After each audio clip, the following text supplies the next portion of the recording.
Oh, it looks like we are live. Meredith, thank you so much for being here. Thank you so You much look for having beautiful. me, Aryana. Yeah, you could. Oh, see the dog? Oh I my see a puppy gosh. dog. Sweet puppy I face. think sometimes when he hears people's voices that he's attached to, like yours, we talk a lot, he like pops in and said, I want to say hi. All right, let's get back to So the business. cat started talking back too. That's funny. All right. So I'd like to welcome Meredith to hopefully it's going to be an insightful conversation because she's one of my go to people for understanding how to run a business that's in a way that's aligned for me because I am most definitely differently wired. I didn't realize until I was well into my 50s that I'm on the Asperger's spectrum. And so I want Meredith just to kind of share with her some gems and wisdoms because she's going to be offering a challenge next week. And I'm going to definitely go because I don't know, she's got some brilliance and she can explain things that most people can't. And then it's in a way that it's practical and you can start making shifts like music when you're working, things like that. So tell us a little bit about you, Meredith. How did you figure out that you had this genius and how you're helping business owners? Well, I think that's one of the things that people are going to try to discover and understand is, what's that area of your genius, your neurospicy superpowers, especially as a differently wired thinker. And so, as you mentioned, right, Asperger's, high functioning autism, that's definitely, in that realm of neurodivergence. But I think regardless of whether you have a diagnosis of anything, right? So for me, my diagnoses that I got in the 90s all the way in college were kind of vague and general. It was like you have a spelling issue, you have a reading disability, and you have a short-term memory problem. What we know now is in the 90s, especially, you were saying that you didn't get diagnosed until you were in your like later years, and oftentimes the executive function, especially for older women, like the dysfunction of it all peaks when we're in menopause and perimenopause and worse stages in life. So even people who are diagnosed have reported that the symptoms were worse than they'd ever been in those later stages of life. And I think we're seeing a lot of people now getting more diagnoses of ADHD, dyslexia, dysgraphia, and the whole gambit of all of these things because of the high levels of stress that happened with the pandemic. And stress is one of those things that also makes your brain work differently and your executive kind of dysfunction. And so if you're not familiar, executive functioning is the kind of the prefrontal cortex of your brain versus like when your amygdala, like your fear response and like just goes blah, and you get hijacked, right? And that happens a lot with a lot of differently wired people when we are like in business, like all of a sudden, like the fear or the rejection of possibly like making a sale, and we're like, oh, no, I can't do it, right? And so first of all, I think, if you're trying to figure out, is this me? Do I fit in? I guess the question is, do you have that experience in life where you just see things differently than other people? You Mm. experience things differently than other people. And I know I'll have somebody like sit me down and start with a process, and I'll be like, why on earth would you do it that way once I understand it? And of course, rework it for a much simpler, easier, efficient way for myself. And I think that's kind of one of those keys. Like you might think differently than other people, especially if you find that when somebody explains something to you or you explain something to somebody else, there's just like a what kind of going on. And so Yeah. I think, right, I think this is also true for the people who are highly gifted. And I know those of us that are really, really smart don't like to admit it out loud. And I think when we're really gifted, especially in the area, if the area is your area of business, that you decided to start your business on, I think part of the like, yay, it's amazing that you're gifted, but because you have such an kind of intuitive knowing in the way things work or this thing, it creates this challenge and struggle to get your messaging out, to get how to bottom line it, right? Those of us that are, So true. right, especially if you're, right, twice exceptional, like highly gifted, like you said, on the Asperger spectrum, means you're highly, highly gifted with a really high IQ. And there's some other stuff over here you don't get, whether it's the social cues and facial recognition of people, or you just don't, like, you can't read body language, etc. That highly gifted and challenged, right? We've always felt kind of weird and out of place. So these are different ways that you might think, oh, okay, I might be differently wired. And a lot of us that are really bright, we have a tendency to info dump, right? We just like, and here, let me tell you all the things about the things I It's so true, Meredith. So true. it's possibly Fire hose people, right? right, right. I Yeah. can info dump about neurodivergence all day long, Yeah. right? Yeah. And making sure that people are engaged and that they want to hear it, that type of thing. But when you have these gifts in your area of business, it's not as easy for you to bottom line it, to, right, kind of like glean out the simplest way to communicate, which is what we need to do in marketing. That's what you seem to be able to do for people. We've had many conversations. I'll describe something and you'll just like, oh, this is what you mean. And you speak it out in a short sentence. I'm like, oh, that's so much better. How can you do that? Or is it you can do it for other people and for yourself it's harder? How do you have that gift? That's a little bit of the case for sure. I'm really great at it for other people Yeah. because I can hear it. And, some of my super skills are and again, I'm a dyslexic, so I would never call myself a copywriter, but maybe a copy channeler or a copy speaker right. I can really help people get to that bottom line and get to the straight essence of what it is that they're trying to say in a way that the people, right? We want the general public to get served from our products and services. So we need them to be able to understand it. And sometimes it's the fact that we're really smart that's getting in our way of being able to communicate in this way, especially, if you're using jargon for your techniques and things like that. Again, if you've had that dichotomy of feeling like an idiot because you're so smart and you have some other type of disability that's made it just like awkward and slugging through, right? We have a higher need to prove that we know what we're talking about, right? It's Yeah, kind of that's so true. So let's talk about how you're going to help people in this challenge next week, because I know you've got some wonderful things planned. Can you give us a sneak peek about what you're going to be covering and why people should join your challenge? Yeah, it's especially for people who've kind of struggled in this area of getting their messaging out there. Yeah. And so one of it is, as a neurospicy person, somebody whose brain works differently, my body clock works differently. I don't work a 9 to 5. I had really bad insomnia last night and shot a Facebook Live at 1:30 in the morning. So you can check out my feed for that one. Might have been a little scary, but I decided to go for it, right? But in this, part of it is designing your business with you as the foundation, right? There's so many marketing and messaging things that have to be the foundation. But if you don't start with you and the way your brain works, the way your body connects to it, and the whole concept of what your executive dysfunction is and what your superpowers are, then your business isn't going to have sustainability. And I think for a lot of neuro quirky people, we have a great idea for a business, we want to make an offer, but we don't necessarily get to that staying power. And so part of it is making sure that it's designed based on who you are. And so the first day is going to be discovering your superpowers. I like it. I like it. Yeah. And understanding how to help you deal with the things that you're not great at, those executive dysfunction challenges that we can accommodate, eliminate, delegate, right? All the different things that we can do to help us get them off our plate.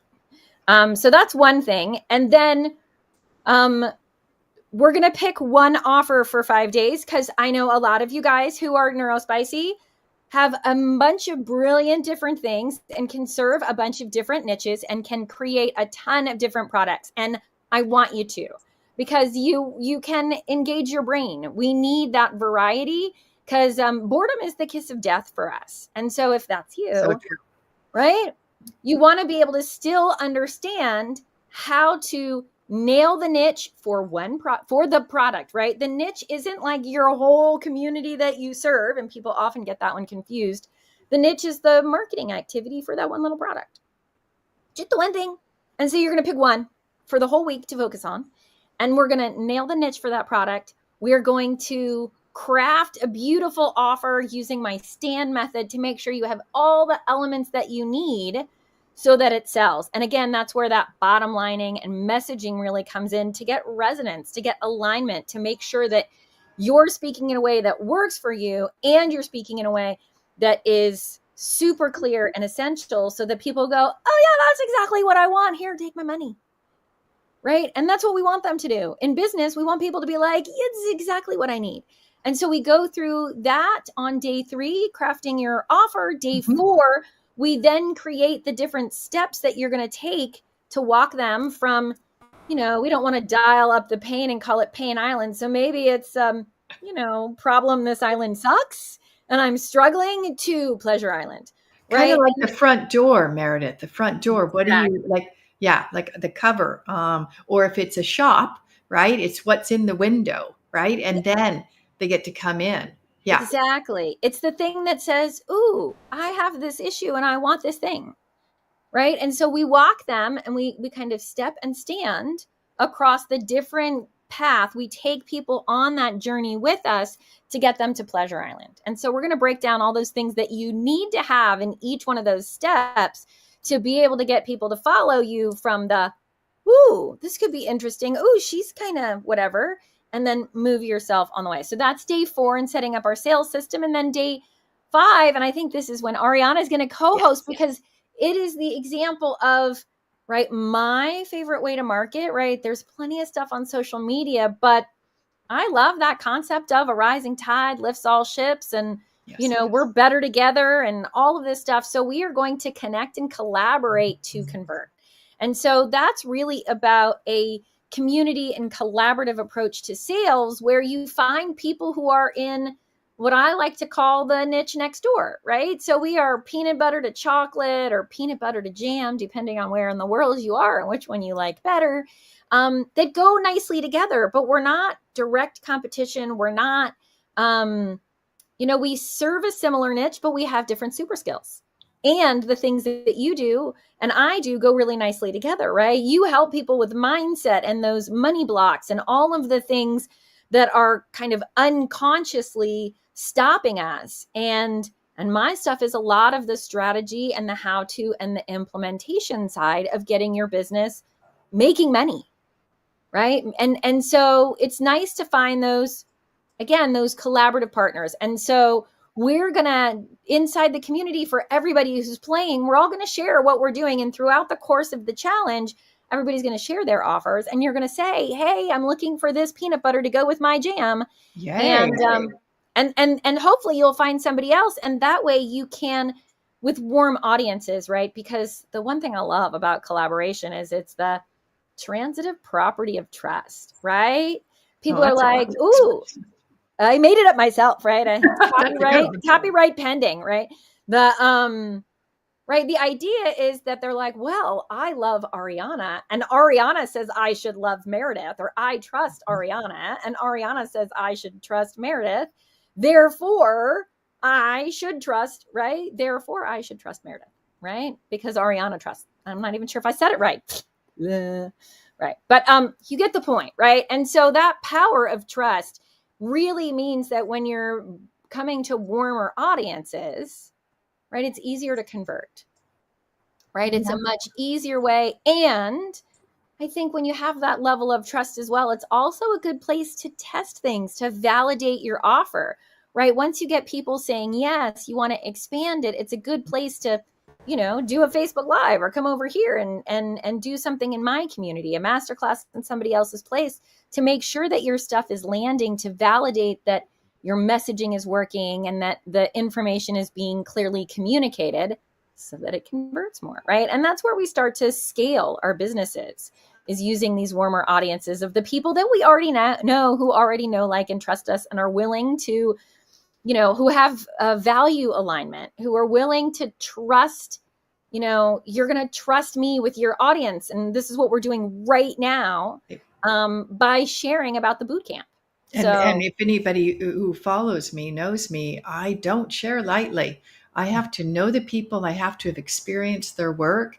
So people approach me, hey, would you promote this or promote that? I'm like, no, unless I've actually sought you out, I've taken your program, I've worked with you, you're not going to be part of what I'm offering people, because it's like, it's an integrity thing, it's a credibility thing. I have yes. to really know the person to be able to say, hey, check it out. And one of the things I really like about your what you do in your membership, and I know we're going to talk more about that in the challenge next week, is that people stay with you for years and years, Meredith. So you develop these great relationships, and these collaborations organically come about. It's not like some, I don't want to speak down about, but there's a whole industry, especially a few years ago, joint venturing. That's not even the legal word, really. But it's like, here, find joint venture partners. And then they'll share your offer to their list, and you share their offer to your list. And there's no heart behind it. There's no, I've really tried this person and I highly recommend them.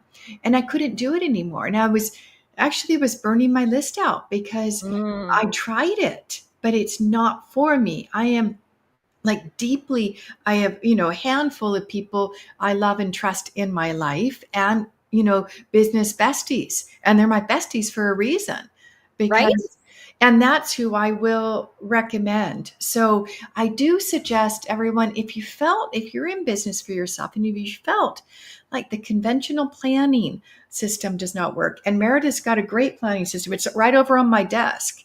And it just helps me, I think, for me, is accept myself, give myself permission to do things differently, love myself. And I know that when I'm in that place, I can express my gifts versus shooting on myself to try to contort myself into what conventional business coaches say I should be doing. And it may not be right for me. And I think that's really a great point. There's so many things that you said that were so fabulous, but that last one, right? Because it's not quite that we're square pegs in a round hole. I think we're star pegs in a round hole or something, right? We got lots of points and lots of, right? We're just a different, right? Yeah. Maybe it's a totally different shape altogether. And Yeah. so a lot of those techniques or the things where they give you is a very cookie cutter process. And right. And then you feel bad when that cookie cutter process doesn't work for you because, again, you're differently wired. Your brain doesn't work that way. That system doesn't work that way. And so then you feel bad and you go down a downward spiral of like, I must be horrible. This business isn't going to work. Right. And because we're differently wired, we're also much more emotionally sensitive. Right. Oh, And I so think, true. right. And I think, right, many neurodivergent brains have a super, like our superpowers are our high levels of empathy, Yeah. right? We also have a strong sense of justice and fairness and right and wrong. And we're often people who want to change the world in a profound way. It's not like the pain of the planet hurts. And so one Yes, of so the true. things is that selling, like you were talking about that joint venture partnering, right? If it doesn't feel aligned, if it doesn't feel like it matches your heart and you want to share it and be vulnerable, because again, you're being vulnerable with your list, which is the biggest asset in your business. Yeah. You want to make sure that the people you share are really in that alignment. Yes. Because it's And they can, heartbreaking when you share somebody that you think is aligned and then they do something and you're like, dang it, I don't teach this and they do that. And I've had that happen a couple of times and been really frustrated and stopped promoting them yeah, because yeah. the way they do things doesn't work for me. And they swear up and down, oh no, we don't do that. We're totally consent based and heart centered and all this stuff. And I think, Um, we're on the leading edge, Meredith, of not marketing in the old way, which we could say kind of the bro marketing, the assertive, the aggressive, and making promises. And as we're doing that, we can sometimes soft pedal things because we don't want to be like the right. masses. Yeah. Yeah, and I think especially from a feminine centric perspective, Yeah. right? Women in general, like if we go back to our cave person DNA, right, we're kind of wired to be super adaptable because we want to be adaptable with our partners. The caveman is going to save us from the tiger who's trying to eat us. And so we have to adapt to make sure he likes us enough to be saved. And so, unfortunately, as women, that adaptability to like erase our boundaries and be like, no, no, no, you can have it at this price. No, no, no, it's fine. I just want to please you and I just want you to save me from the tiger that's eating me.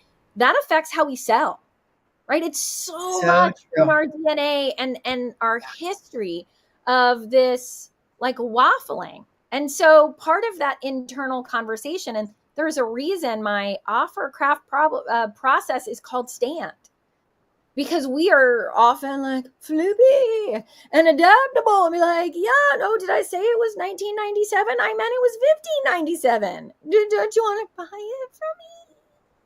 Right? Instead of being very powerful and standing in our confidence that what we're offering is worth the value. And so, again, that process that we do on day 3 is really helpful.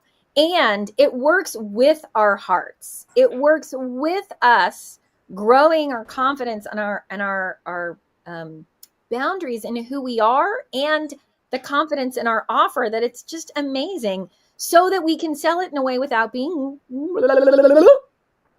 Exactly. Yeah, yeah, yeah. I'm going to see if I can share screen because this is a new platform for me. I want to show the opt-in page so people know where. Oh, let's try Oh, it. I can do share screen. Okay, window. Yay. Hold on. Let me see. There it is. I found it. Oh, so cool. I'm liking this platform. Okay, can you see the screen? I Oh, don't I see have it to. yet. Right. Oh, now I do. There it is. Oh, Fancy, so fancy. cool. So it starts on October 16th through the 20th, and we've got, I'm just going to scroll through here really quick. There is so much. Meredith delivers such value. And I really like these superpowers. I've done something before with her because we can be so hard on ourselves and just see, wow, that really is a strength. And it feels so good. And then day 2, nail your niche. So if you're like me and you maybe have some post-traumatic stress about when someone says, who's your target market, Aryana? Who's your niche? Play with Meredith and she will kind of help tease it out of you. And that's on October 17th. And then craft your offer. And she's like she said, just pick one. Just pick Just one. one. Just pick one. Right? Yep. Just pick one. And then you're going to learn the 5 key elements that will help your offer stand method. And then 4, set up your sales system. And for some people, they know that what they're doing is valuable, but they have not so much confidence in representing it. And Meredith is brilliant at selling because she comes from a genuine servant's heart. And I think she's going to share some really wonderful bits for people if you're nervous about that. And then lastly, this is the day that I will co-host with Meredith. I love the colors. Connect, collaborate, and connect to convert, which is all about those right people finding you, and you create that authentic connection, and you're coming from that servant's heart. So she's got it going on. I think it's brilliant. I'm stop sharing. And Well, so and I think the other thing is productivity, right? Planning, productivity, and things like that, right? It's a big challenge for our executive dysfunction. And so every day I'm going to have some helpful tips on how to stay yay. engaged and how to be focused, right? Because, hello, squirrel, what? No, did we say something, right? Not that any of us struggle with focus. And it's okay. It's okay to struggle with focus, right? Neurodivergence, we go from days where we can't focus to save our lives to days where we've hyper focused and gotten 100 hours worth of work done in 5 minutes or something Absolutely. silly like I've that, been right? there. That's just how we Yeah. work. And so I've got some productivity things and hacks and tips and tricks to help you get more done and keep your brain engaged while you're working. And that's an important thing for us to be able to get the momentum in our business building. And so that's going to be sprinkled throughout every day of the challenge, and it's going to be fun. As you've noticed, I'm a little bit quirky and I generally sing from time to time and I make funny noises. And so it's not going to be just staring at your screen the whole time. We are going to stretch and move our bodies from time to time. I know day one's a little on the long side. So that one, we're definitely going to have little body breaks and you need a fidget or something like that. Again, we're doing this so that it works with our brains so we can get more stuff done. And so Sounds that's, great. throughout the whole thing. And I feel like there was one more thing I was going to share. I can't remember. Yeah. Short-term memory disability. That's my working memory Well, we problem can put right it there. in the chat when this goes, when we finish. So as we start to wrap up, if you were to describe the kind of person who should be there, are they're newbies to business? Are they advanced? Give me a description if you can. Well, I think depending on what your challenges are in your business, it's great for kind of, especially the startups, to help you design it from the right foot so you don't end up in burnout land. Yeah. It's also good for people who've had businesses who are trying not to, who are trying to either get to that next level and scale. Like you might be really great at one-to-one offers for private coaching and one-to-one sessions, because like in the conversation how to flow and say, oh, well, this is what I need and this is what I can provide for you.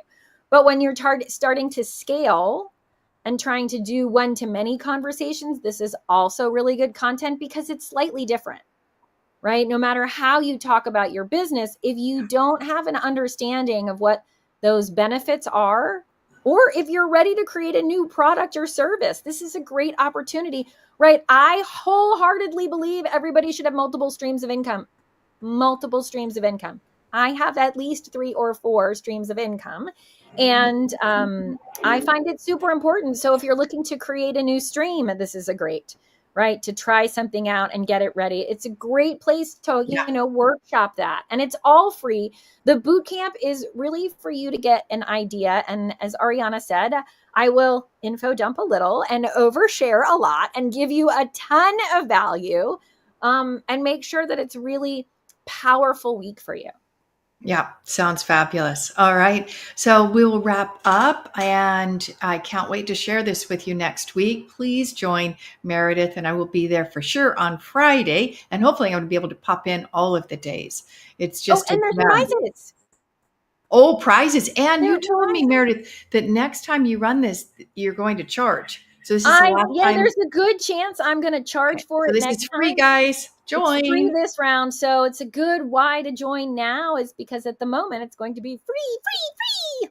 Yay. And prizes. All right. Thanks everyone for listening. If you were able to check in, and if you've got any questions, post them and I'll make sure Meredith gets an answer to you. Okay. So